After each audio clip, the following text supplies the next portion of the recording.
साथियों, आप सभी को नमस्कार। आयांश एकेडमी में आप सभी का स्वागत है। और आज हम पढ़ेंगे ईवीएस, जिसको आप कहते हैं पर्यावरण। देखिए, पर्यावरण से लोग बहुत डरते हैं कि पर्यावरण के प्रश्न कैसे आएंगे, कैसे उसको किया जाएगा, उसका एक मतलब कितना सिलेबस है। अकॉर्डिंग टू सिलेबस भी अगर आप देखते हैं यूपी टेट और सुपर टेट के रिगार्डिंग, तो आपको ज़्यादा ही देखने को मिलता है। ठीक है। लेकिन हमने क्या किया है कि हमने बहुत ही इम्पोर्टेंट कुछ कीज़ ली हुई हैं इसमें, जिसको हम नोट डाउन कर चुके हैं ऑलरेडी। आप सबसे ये कहना चाहता हूँ, और इसको मैंने प्रिंट के लिए, मतलब प्रिंट का क्या मतलब है कि टाइपिंग के लिए मैंने इसको दे रखा है। ठीक है। क्योंकि आप सभी लोग जानते हैं कि हिंदी में टाइपिंग करना थोड़ा सा मुश्किल होता है। और बहुत जल्दी ही, मतलब आप ये मान के लिए कि 15 अगस्त के आसपास या उसके बाद ही हम पर्यावरण की अपने इंस्टीट्यूट से आयांश आईएएस एकेडमी की तरफ से ये बुक लॉन्च कर रहे हैं। बहुत कम प्राइस में आपको मार्केट में मिल जाएगी। केवल इसको ही पढ़ने से आपके पर्यावरण के 30 में से 25, 27, 28 क्वेश्चन बिल्कुल आराम से 100% सही होंगे। बस कंडीशन ये है कि केवल आपको इसे रीडिंग कंटिन्यू करना है। लोग क्या करते हैं, रट्टा लगाना शुरू कर देते हैं। देखिए दोस्तों, रट्टा नहीं लगाया जा सकता।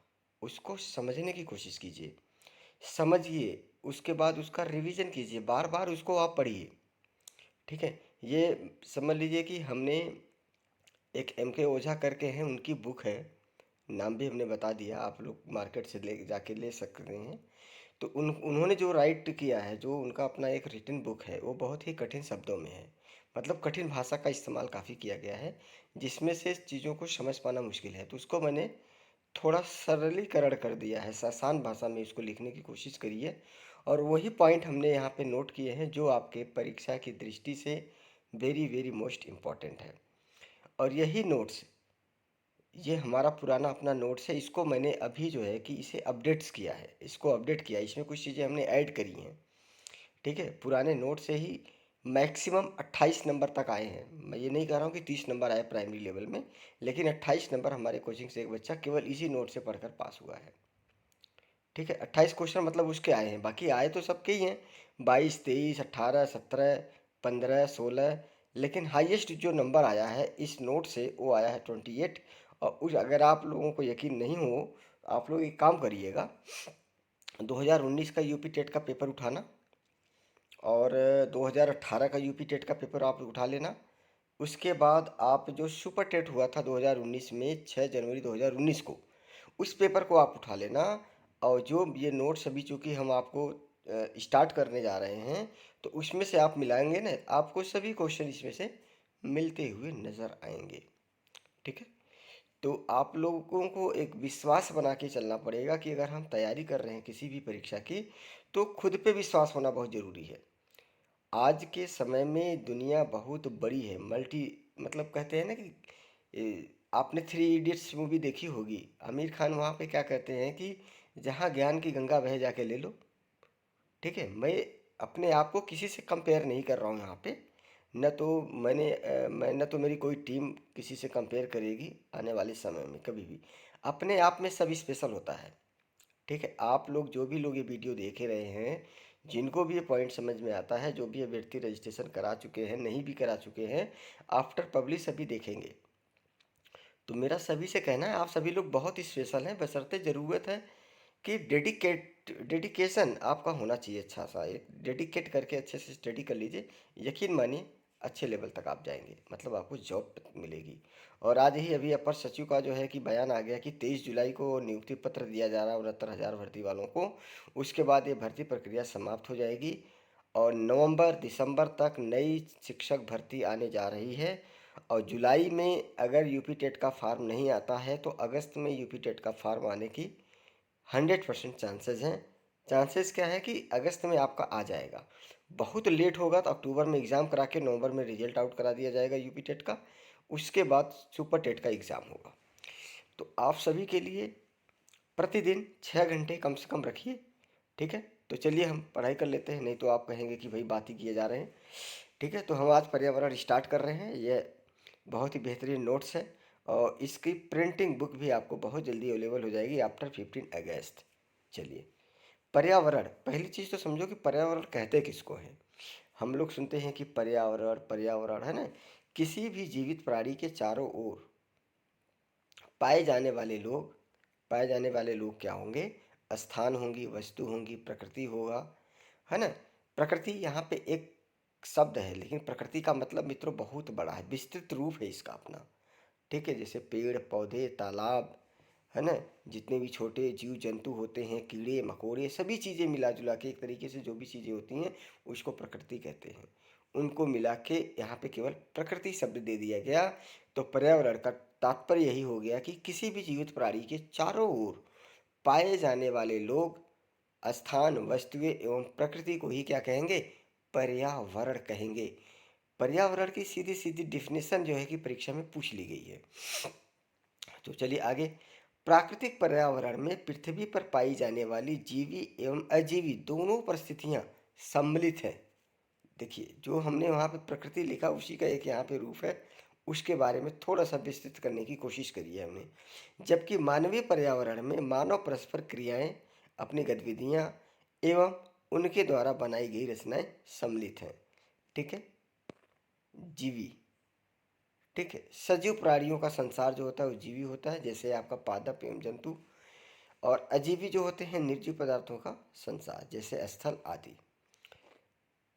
ठीक है, प्राकृतिक पर्यावरण, जैसा कि मैंने आप लोगों को बताया था पीछे ही कि भूमि, जल, वायु, पेड़ पौधे एवं जीव जंतु मिलकर पर्यावरण बनाते हैं या प्राकृतिक पर्यावरण बनाते हैं।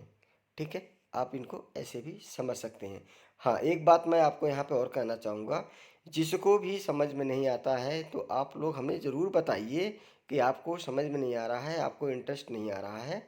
मेरी पूरी कोशिश है आपको बेहतरीन क्वालिटी देने की, उस पर कार्य निरंतर जारी है। आप यकीन मानिए कि 3 घंटे 4 घंटे से ज़्यादा मैं सो नहीं पा रहा हूँ, सिर्फ इसलिए कि मैं आप लोगों को बेहतरीन क्वालिटी दूँ। ठीक है, उसके बाद देखेंगे पर्यावरण यानी कि एनवायरनमेंट शब्द की उत्पत्ति पूछता है, कहाँ से हुई, कैसे हुई।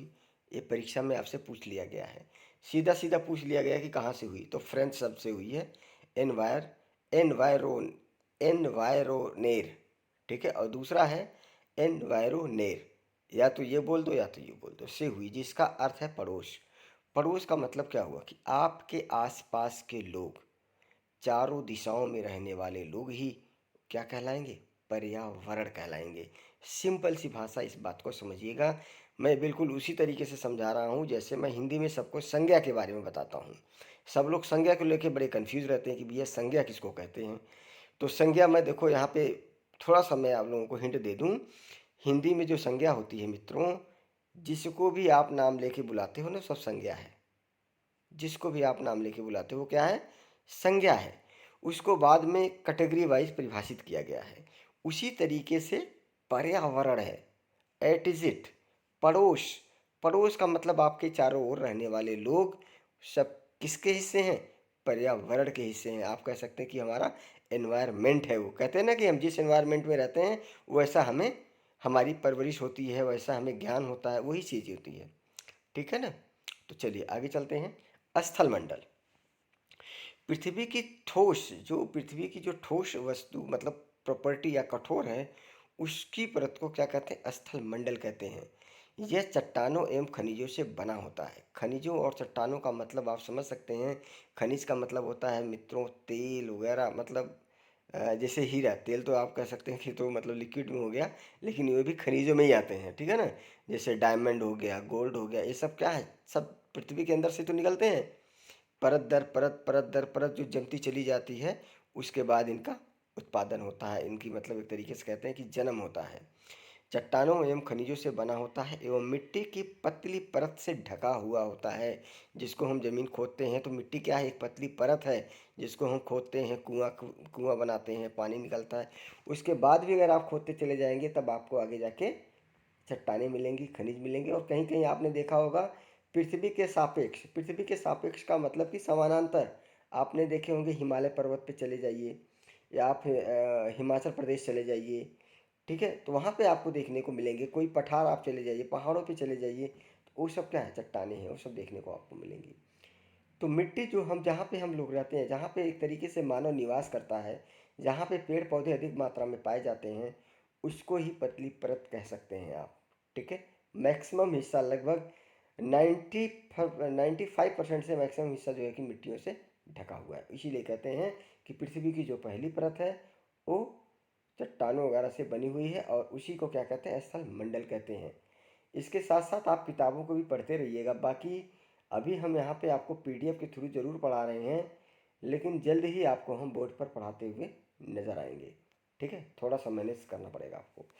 उसके बाद देखते हैं ढका होता, जैसा कि मैंने आपको बोल ही दिया, यह पहाड़, पठार, मैदान, घाटी आदि विभिन्न स्थलाकृतियों पर विषय धरातल होता है। यह स्थलाकृतियाँ पहाड़ियों, महाद्वीपों के अलावा महासागर की सतह पर भी पाई जाती हैं। जलमंडल ये बड़े इंपॉर्टेंट है, एक एक लाइन बहुत इंपॉर्टेंट है मित्रों, इस चीज़ का विशेष रूप से ध्यान रखना। जलमंडल, जल के क्षेत्र को जलमंडल कहते हैं, मतलब जहाँ जल है वही जलमंडल है। यह जल के विभिन्न स्रोतों जैसे नदी, झील, समुद्र, महासागर आदि जैसे विभिन्न जलाशयों से मिलकर बनता है। वायुमंडल, वायुमंडल पृथ्वी की चारों ओर फैली वायु की पतली परत को ही क्या कहते हैं, वायुमंडल कहते हैं। और वायुमंडल के बारे में जब अगर जिसने भूगोल पढ़ा होगा, जिसने ज्योग्राफी पढ़ी होगी, उसको वायुमंडल के बारे में अच्छा ज्ञान होगा, जलमंडल के बारे में भी होगा सबके। मतलब आप कह सकते हैं कि जो इन्वायरमेंट है दोस्तों, जो ईवीएस है, ये जो है कि लगभग भूगोल का 80% कवर करता है। चलिए आगे बढ़ते हैं।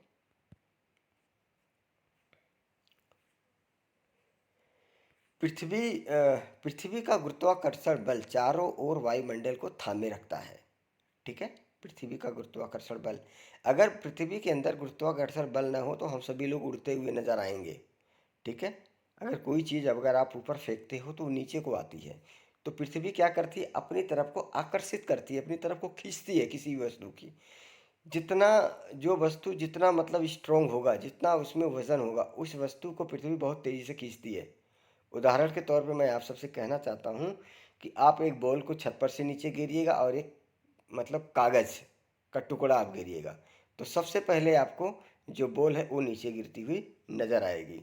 ठीक है, तो पृथ्वी का गुरुत्वाकर्षण अपने चारों ओर वायुमंडल को थामे रखता है। यह सूर्य की सुलझाने वाली गर्मी एवं हानिकारक किरणों से भी हमारी रक्षा करता है, जिसको हम कहते हैं ओजोन परत।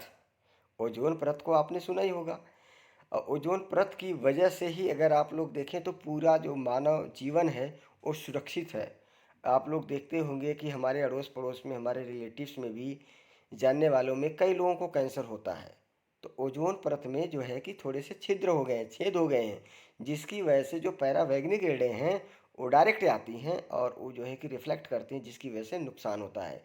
और दूसरी बात बता दूं कि जो कैंसर होता है ना, कैंसर होने का रीज़न एक बात मैं और बता देना चाहता हूँ यहाँ पे, कि लोग जो है कि घरों में जब खाना बनाते हैं ना दोस्तों, लंच ले जाते हैं तो एक पन्नी आती है, आप लोग देखते होंगे, उसको लगाते हैं खाना गर्म रहे। खाना गर्म खाना है, चाहे कैंसर हो जाए कोई दिक्कत नहीं।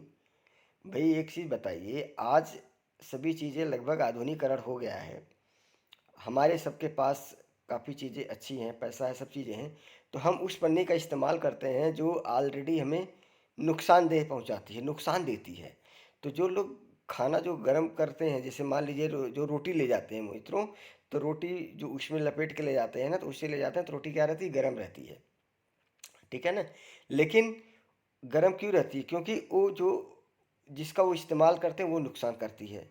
सेकंड एक चीज़ और बता देना चाहूँ मैं आप लोगों से यहाँ पे, क्योंकि जब हम पर्यावरण की बात कर रहे हैं तो कुछ अच्छी बातें भी आप लोगों से बताना मुझे लगता है कि ज़रूरी है।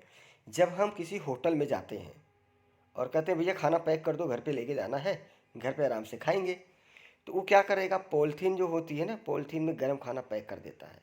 तो उसके अंदर मित्रों रासायनिक प्रक्रिया होती है। जब आप घर पे ले आते हैं खाना गर्म तो होता है, लेकिन आप एक चीज़ ध्यान रखना, कभी आप होटल में खाना लेके खाना और या खाना खा लेना उसके बाद घर पे लेके आना, आपको उस खाने में, उस मतलब फूड में आपको जो है कि स्वाद में डिफरेंट नज़र आएगा।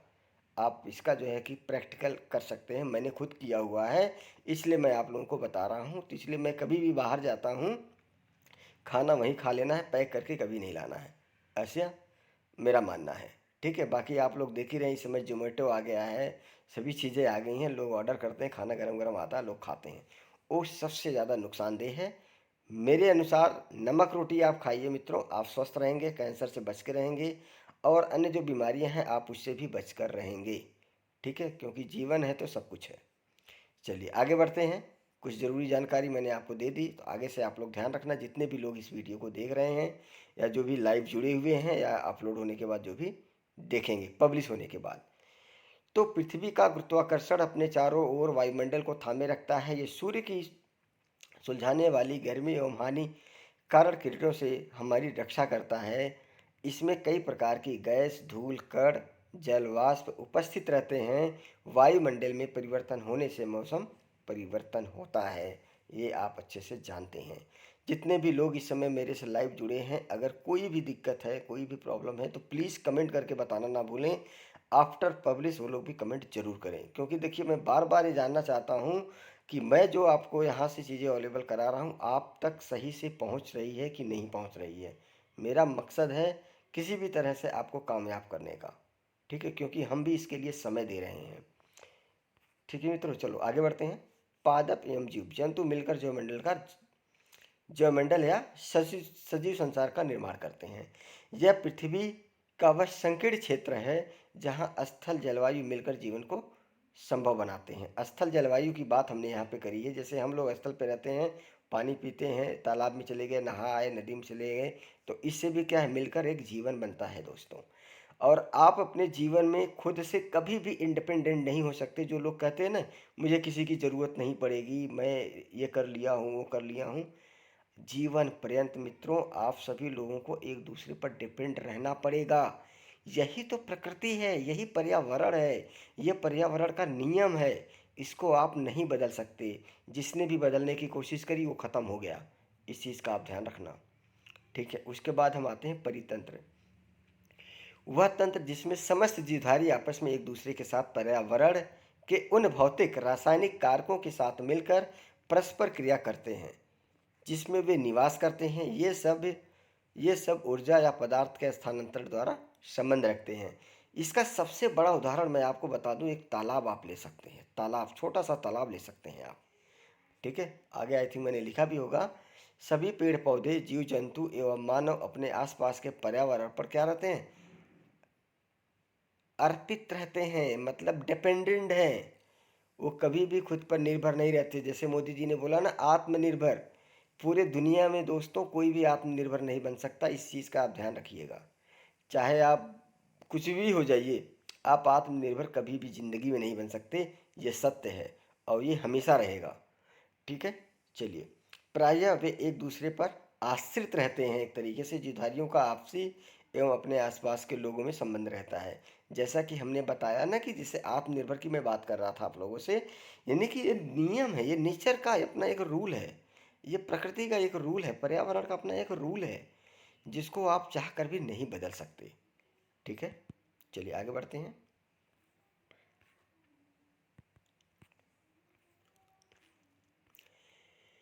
के पर्यावरण के बीच संबंध ही परितंत्र है। पीछे जो आपने पढ़ा का निर्माण करते हैं।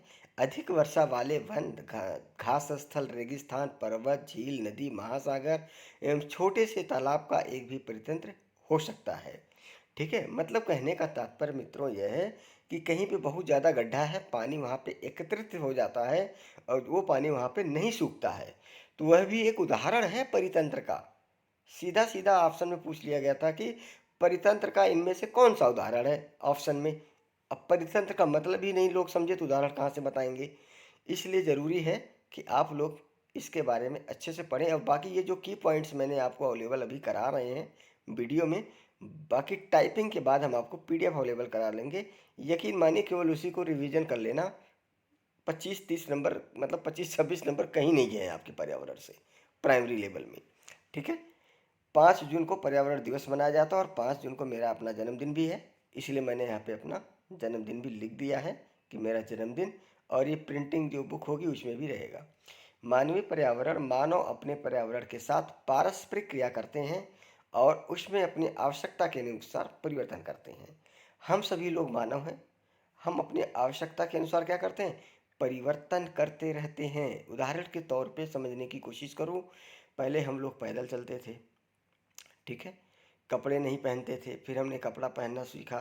फिर अब हम बाइक से चल रहे हैं, कार से चल रहे हैं। हमें गर्मी लगती है तो हम एसी चलाते हैं, पंखा चलाते हैं। तो ये क्या है, अपनी आवश्यकता अनुसार खुद को परिवर्तित करना। तो ये मानवीय पर्यावरण है। और मानवीय पर्यावरण ने जो रियल में पर्यावरण है उसकी काफ़ी क्षति करी है। जैसे कि ओजोन परत में छेद होना, ओजोन परत में छेद होना, उसकी वजह से ढेर सारी बीमारियां फैलना। आज जो इतनी गर्मी पड़ रही है आप लोग देख रहे हैं, यही तो रीज़न है। और क्या रीज़न है? वस्तु विनिमय पद्धति, ये बहुत इंपॉर्टेंट है। इसको मतलब मैथ में भी देखा जाता है। वस्तु विनिमय पद्धति का तात्पर्य ये होता है कि किसी सामान के बदले कोई सामान लेना, इसका धन से कोई संबंध नहीं रहता है। ठीक है। वस्तु विनिमय पद्धति, ये वस्तुओं की अदला बदली का व्यापार है। आप लोगों ने देखा होगा मोहनजोदड़ो के समय में, या मोहनजोदड़ो एक मूवी आई थी ऋतिक रोशन की, उसमें भी आप लोगों ने देखा होगा। तो एक वस्तु के बदले दूसरी वस्तु लोग खरीद रहे थे। तो ये जो वस्तु विनिमय पद्धति है ये बहुत पुरानी है और तब से और अभी तक चली आ रही है, जिसका अपना एक अलग ही महत्व है। ठीक है। उसके बाद औद्योगिक क्रांति से बड़े पैमाने पर उत्पादन प्रारंभ हुआ। मतलब जब चीज़ें हम आधुनिकीकरण की तरफ बढ़े, जब चीज़ धीरे धीरे होने लग गई, तो उससे क्या हुआ, काफ़ी आरंभ हुआ और औद्योगिक क्रांति आई। उसमें लोगों ने काफ़ी डेवलप किया, जिसमें कहते हैं कि सबसे ज़्यादा जो है कि विकास अगर किसी ने किया तो इंग्लैंड ने किया, इटली ने किया, अदर्स कंट्रीज ने किया। और इन्हीं इन्हीं इन्हीं की तरफ से या इन्हीं देशों से औद्योगिक क्रांति की एक नई शुरुआत हुई थी। चलिए, हमारे पृथ्वी के अंदर क्या है, जिस पृथ्वी का आंतरिक भाग क्या है। पृथ्वी की सबसे ऊपरी परत को प्रॉपर्टी कहते हैं। ये सबसे पतली परत होती है, जैसा कि मैंने आपको पहले ही बता दिया था कि जो ये माटी होती है, मतलब मिट्टी होती है दोस्तों, ये उसी की ही बात हम कर रहे थे। ठीक है। तो आज की जो क्लास हमने आप लोगों को पर्यावरण की लिया है, ये मैक्सिमम 30 मिनट की या 35 मिनट की होगी, इससे कम ही रहेगी। बाकी अब यह है कि क्लासेस आपको, आज एक मैथ की क्लास आपको मिल गई देखने को, आज पर्यावरण की मिल गई। डेली मेरी पूरी कोशिश है जल्दी ही, एक्चुअली आज बारिश की वजह से भी दिक्कतें रही हैं। मतलब मैं जिस दिन भी सोचता हूँ ना कि आपको मैं 3 क्लास 4 क्लास दिलवा दूँ, उसी दिन कुछ ना कुछ टेक्निकल इशू हो जाएगा, कुछ ना कुछ प्रॉब्लम हो जाएगा। लेकिन यह है कि आप ये मान के चलिए कि बहुत जल्दी ही आपको सभी सब्जेक्ट की क्लासेस मिलनी शुरू हो जाएंगी। ठीक है। थोड़ा सा संयम रखिए, धैर्य रखिए, क्योंकि आपसे ज़्यादा मुझे खुद चिंता है। क्योंकि आप लोग तो विद्यार्थी हैं, मेरा अपना इंस्टीट्यूट है ये, और हमें ज़्यादा लोगों से मैं जुड़ा हुआ हूँ। सभी को मैं बेहतरीन क्वालिटी देना चाहता हूँ, अच्छी, मतलब कहते हैं कि एक क्वालिटी दे के एक अच्छा कंटेंट देना चाहता हूँ, जिससे कि 100% सिलेक्शन हो। पिछली बार ऑफलाइन क्लासेस में हमारे यहाँ से सुपर टेट में 86% सिलेक्शन हुआ, और यूपी टेट में 92% सिलेक्शन हुआ था। ठीक है। यूपी टेट और सी टेट मिला के ऑफलाइन थी, क्योंकि ऑनलाइन के बारे में ज़्यादा जानकारी अभी नहीं है, लेकिन ये कि धीरे धीरे जैसे जैसे हो रही है उसमें मैं परिवर्तन कर रहा हूँ। जैसा कि आपने देखा अभी, जस्ट ये देखा ना कि मानवीय पर्यावरण, मानव अपने पर्यावरण के साथ पारस्परिक क्रिया करता है और अपनी आवश्यकता के अनुसार परिवर्तन करता रहता है। तो जैसे जैसे मेरी आवश्यकताएं बढ़ रही हैं उसके हिसाब से मैं परिवर्तन इसमें कर रहा हूँ। ठीक है। तो आप लोग ये कमेंट करके ज़रूर बताइए कि क्वालिटी कैसी लग रही है, अच्छा लग रहा है, नहीं लग रहा है, समझ में आ रहा है, नहीं आ रहा है। ये चीज़ ज़रूरी है मेरी, आप मतलब मेरा जानना आप लोगों से। क्योंकि ऑफलाइन में क्या है मित्रों, ऑफलाइन में आप लोग मेरे सामने बैठे रहते हो, तो ऑफलाइन में तुरंत मिल जाता है मेरी रिस्पॉन्स, ऑनलाइन में थोड़ा सा लेट मिलता है। तो इसलिए मैं इस बात को बार बार रिपीट करता रहता हूँ। ठीक है। तो चलिए, आप लोग, अभी आपकी पहली क्लास हो गई, और इसकी पीडीएफ भी जैसे ही आ जाएगी आपको दे दिया जाएगा।